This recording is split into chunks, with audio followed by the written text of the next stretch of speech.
Thank you for joining me today. These are this is the third one of these that I've done, and this is a bit of a test, so I appreciate you coming in. But to give you some How come you're still testing? This is the third. well, just in case it doesn't go well, I'm sort of All right. covering myself. But so the background to this, you've been to a couple of the dinners that we run. Yeah. And that was something we brought across from Australia.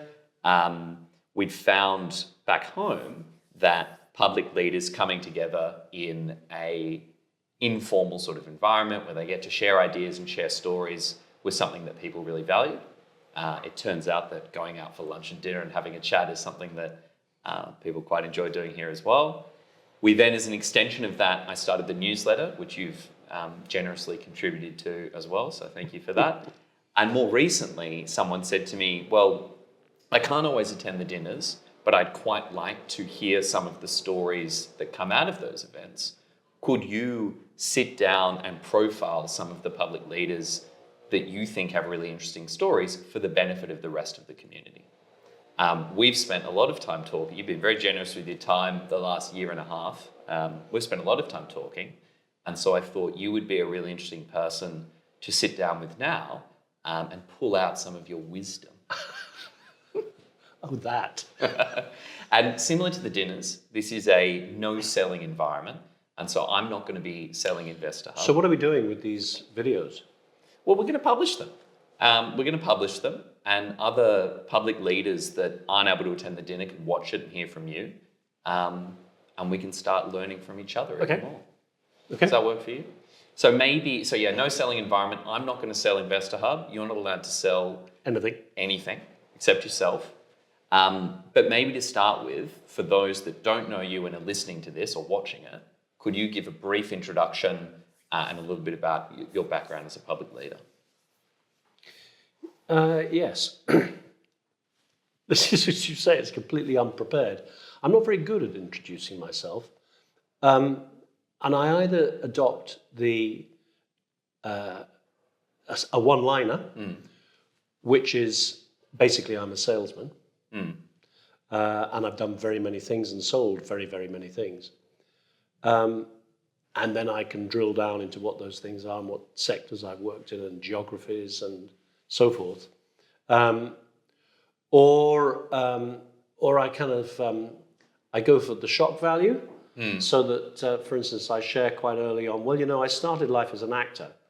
I didn't know that. That's never come up in our conversations before. Well, there you go.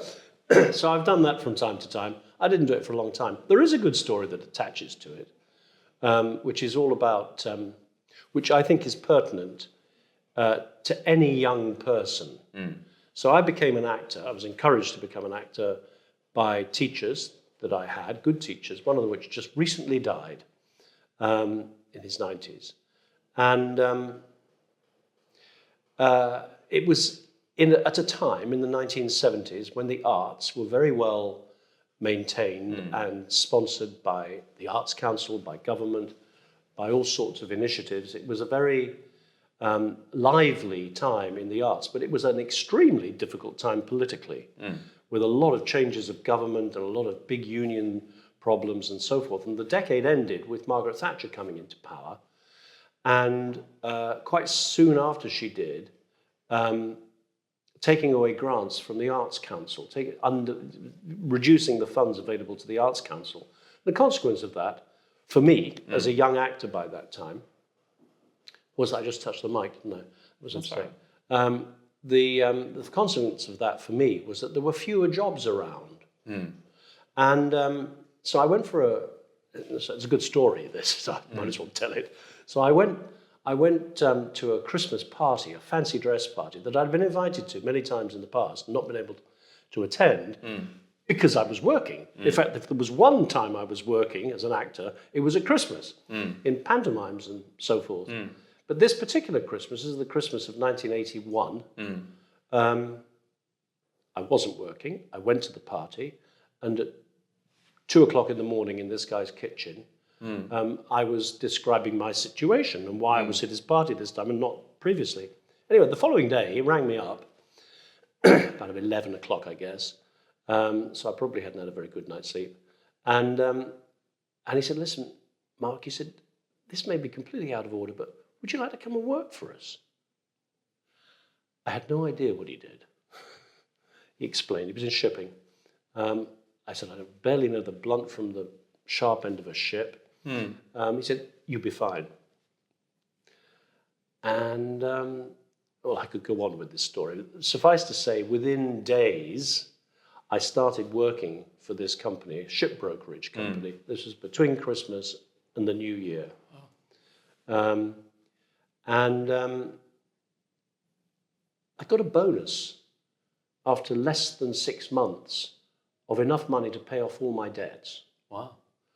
And I thought, you know what, this is okay. And so you abandoned acting at that point. Abandoned acting, and yes. Fast forward to today, I can give a brief introduction on your behalf. The, I suppose, public positions that you hold at the moment are chair of VSA Capital, yes, and chair of Energy Pathways, yes, both listed companies. yes. So let's fast forward to that. In your capacity as a public leader, what is the best piece of advice that you've ever received? Single piece of advice is really hard to say. I will say that I've had two particular mentors in my career.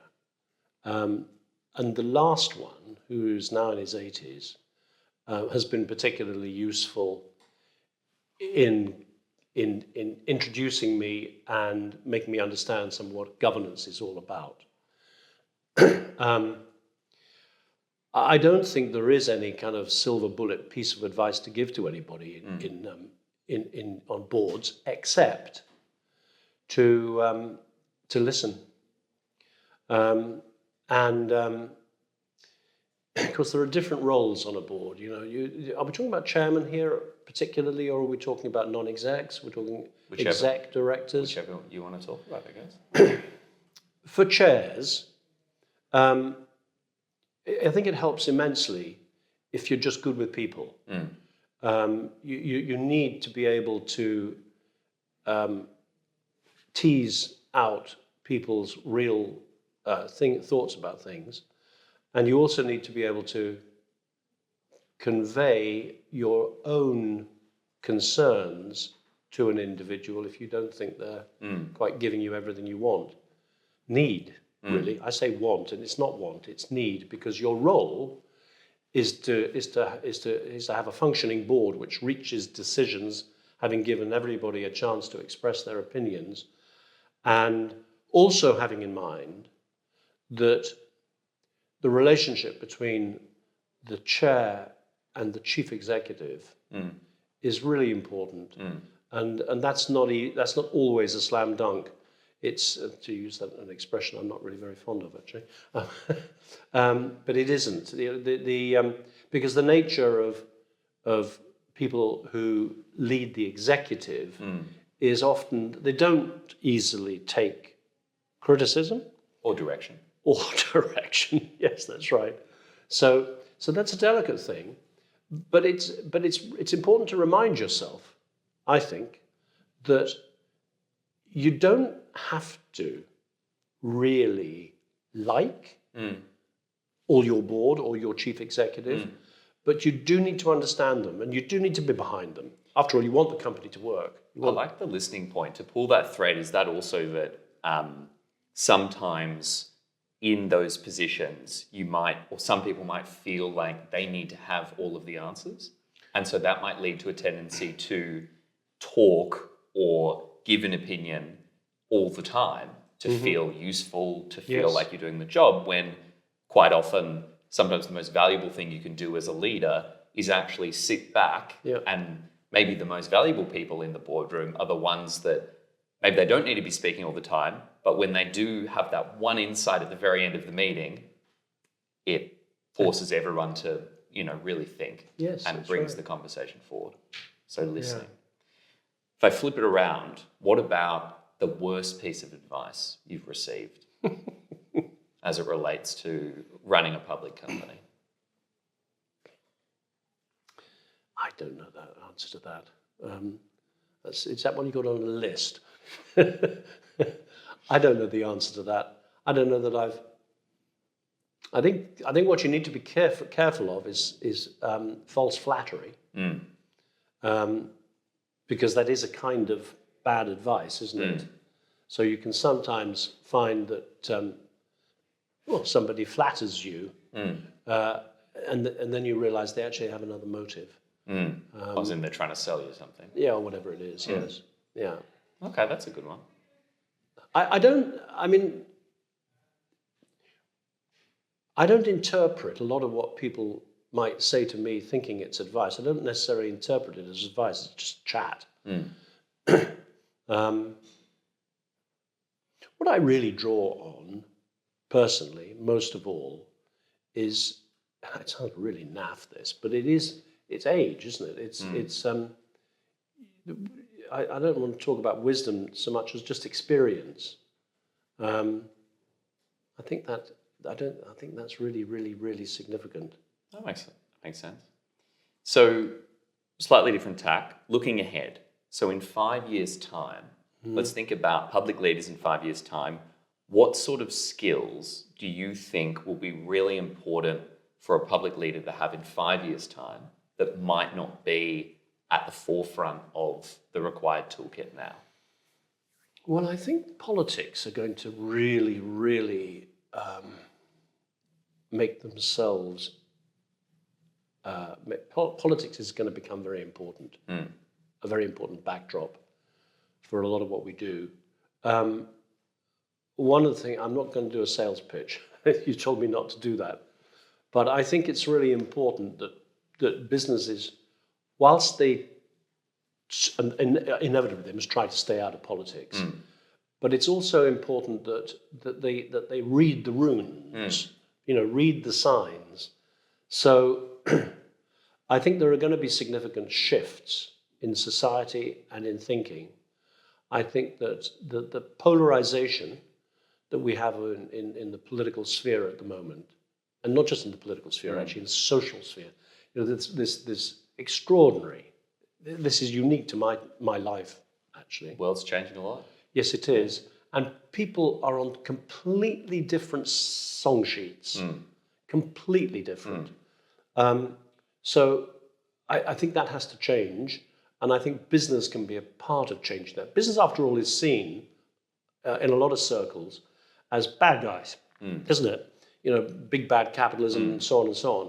I absolutely do not subscribe to that whatsoever.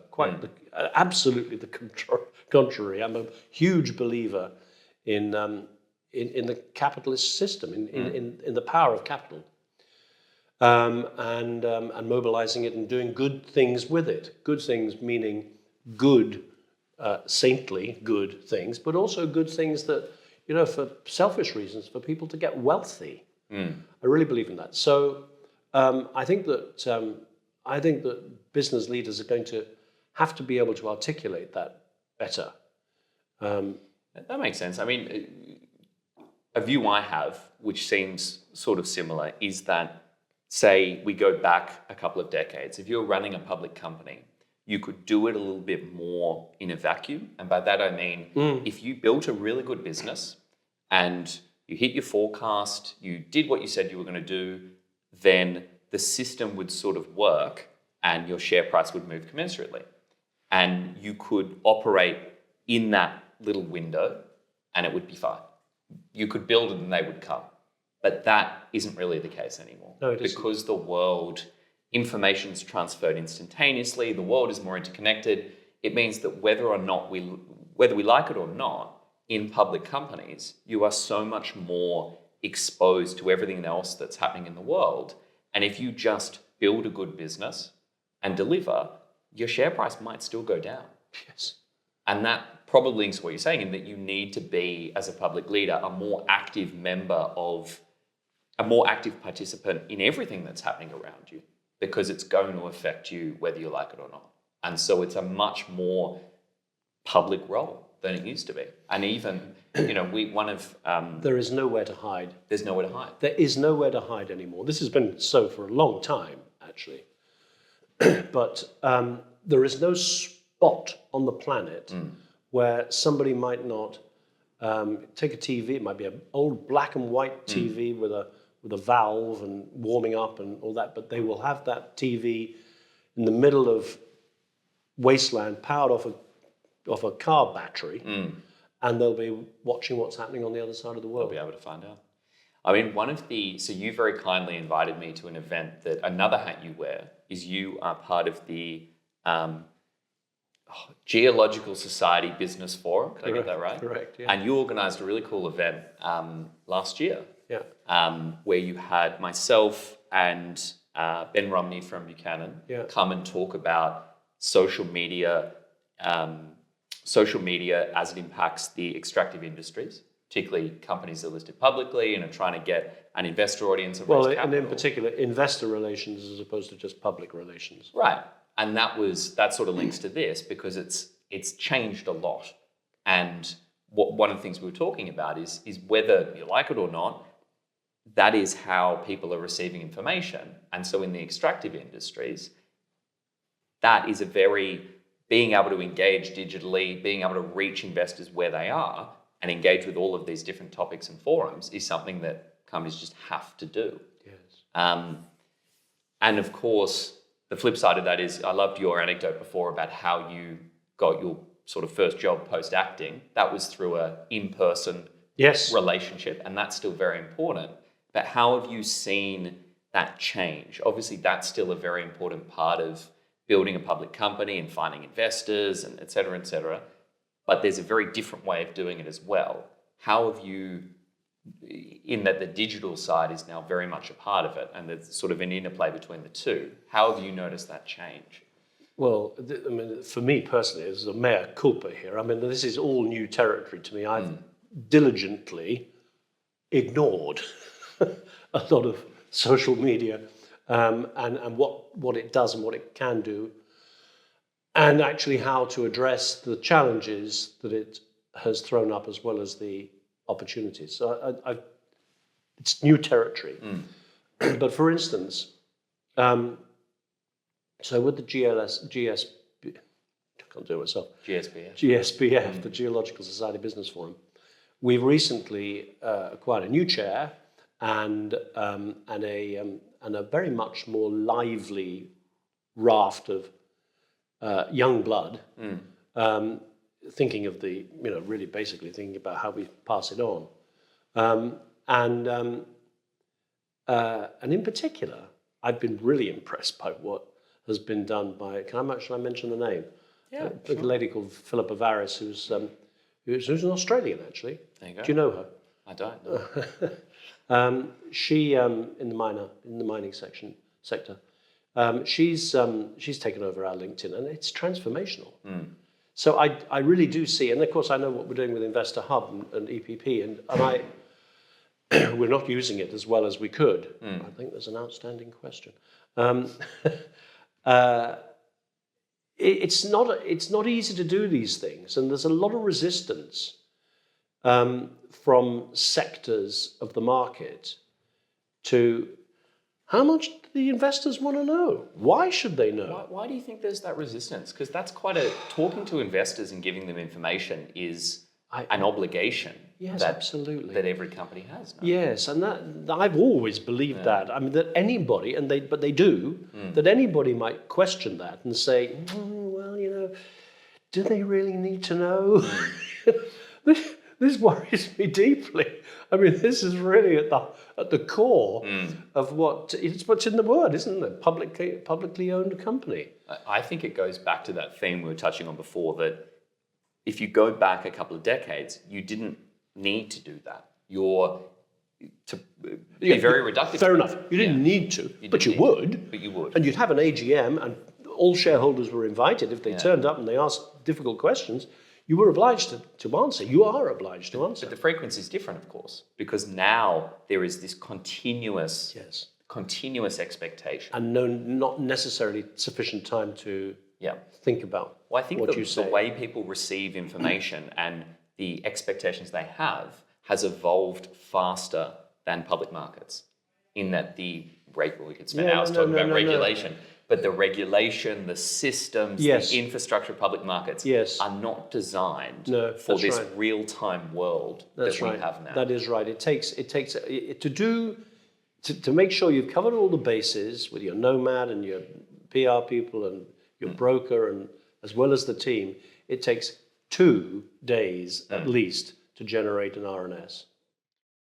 So we're talking before about the event you ran at the GSBF. Yeah. And one of the goals of companies in the extractive industries doing a better job at engaging investors is so they can bring more investment to the market. And that might take the form of liquidity, so investors that get inspired by a story and buy shares, or to participate in capital raising. Most businesses that are pre-production need money. Pulling things out of the ground is not cheap. Now, the way and the process and approach to raising money in the UK has changed a lot in the last 5-10 years. I would argue it's harder. You might agree or disagree with that, but it's definitely different. And so maybe you've seen that arc play out over the last couple of years. From your position as a public leader, and maybe framing it for a public leader who might be listening to this, what are some of the things that you think are really important to keep in mind when you're trying to raise capital in 2025? Because it's not just raising capital; it's keeping investors on side and persuading them to follow their money if they're able, and you are looking to build raise money. It's quite I don't think you want me to go into politics.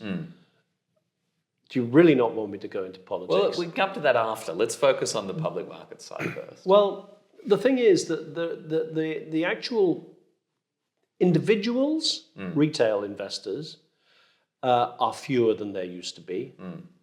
And there are reasons for that which you don't want to talk about.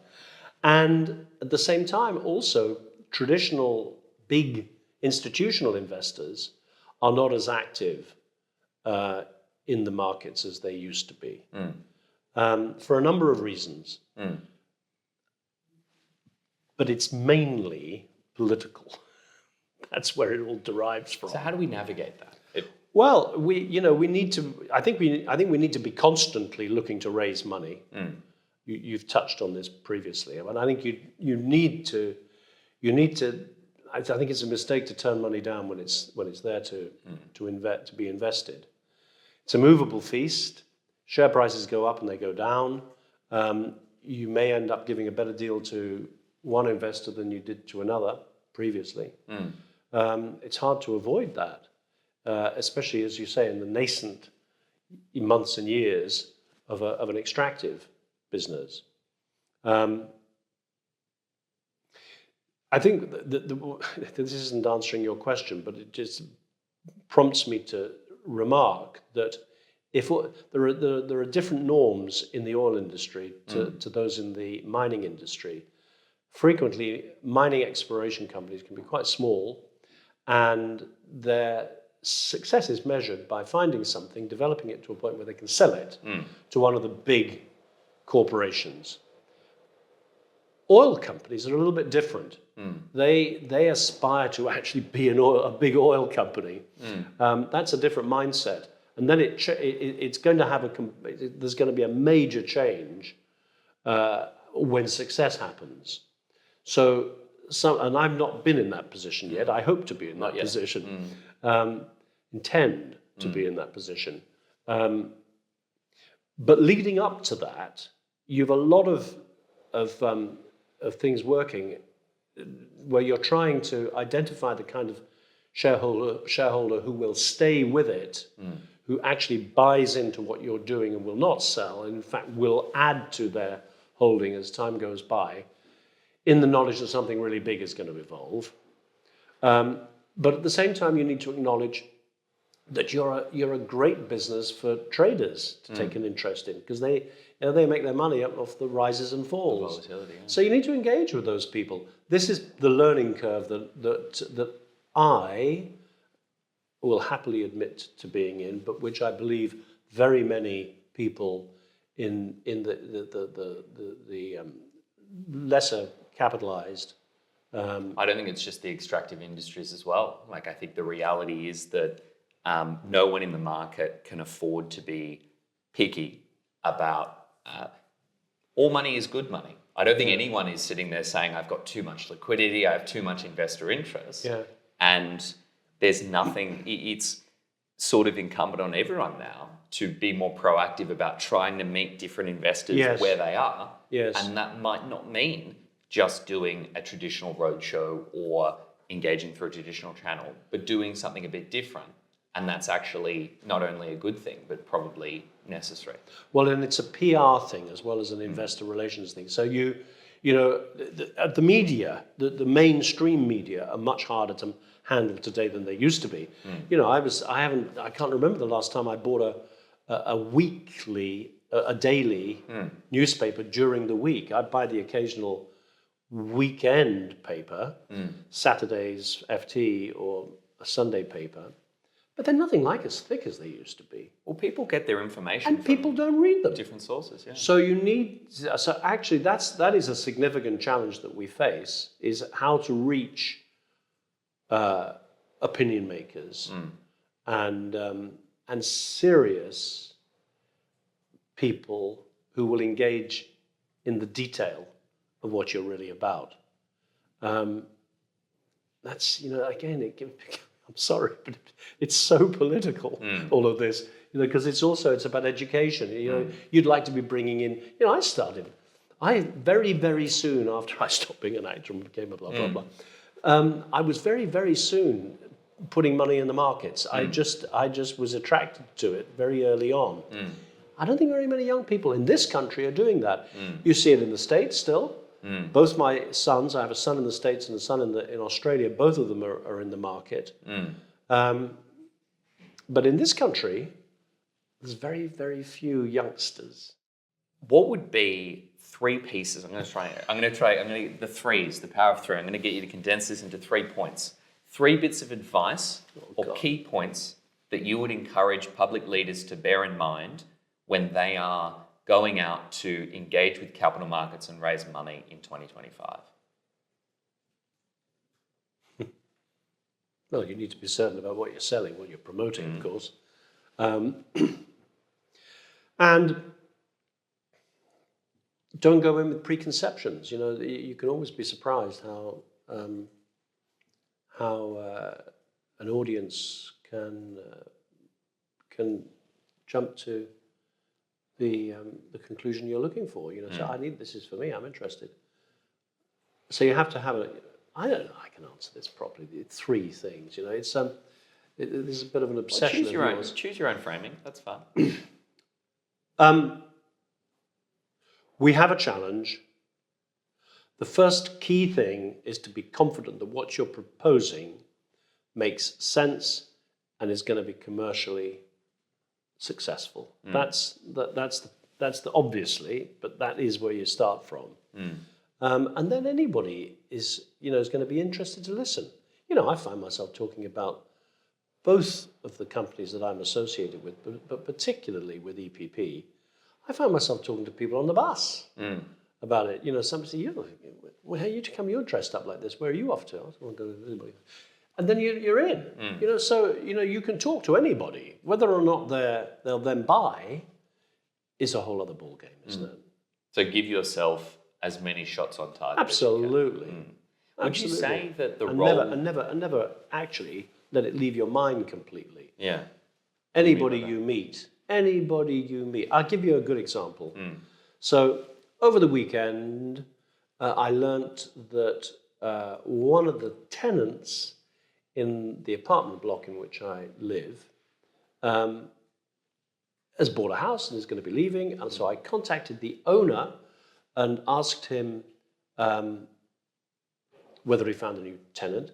And he signed off from his work email, which ends with him being in charge of banking at EY. And which led me to say, exactly what do you do, Dan? I hadn't really taken this on board that you're in the banking and investment sector at EY, you know? So there you go, straight off. So connection can come from anywhere. They really can. Do you think that boards play something we've talked about off camera before, is that the role of the board in the capital raising process is probably more active than it has been previously? Would you agree with that? And if so, no, I think it's always been. I think it's always been there. As once you've passed a certain stage of development, it isn't quite so obvious. But in the early days, the board is hands on. Yeah, every 10 grand is valuable, and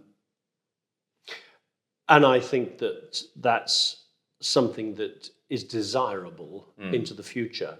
And there's lots and lots and lots of people wandering around looking for non-exec positions who'll cross your bow. You can see them sort of step back when they realize that actually you're looking for advantage from them. Just that they by themselves are not enough. They can think that, I've got this experience, I've done this, I've done that, I can talk about this, talk about that. I know the Duke of X and the MP of so-and-so. But when you say, can they deliver for us? Can you deliver for us? They step away. Okay. Final question. Any bit of advice or wisdom or something that you would want to leave? Let me reframe that. On my tombstone.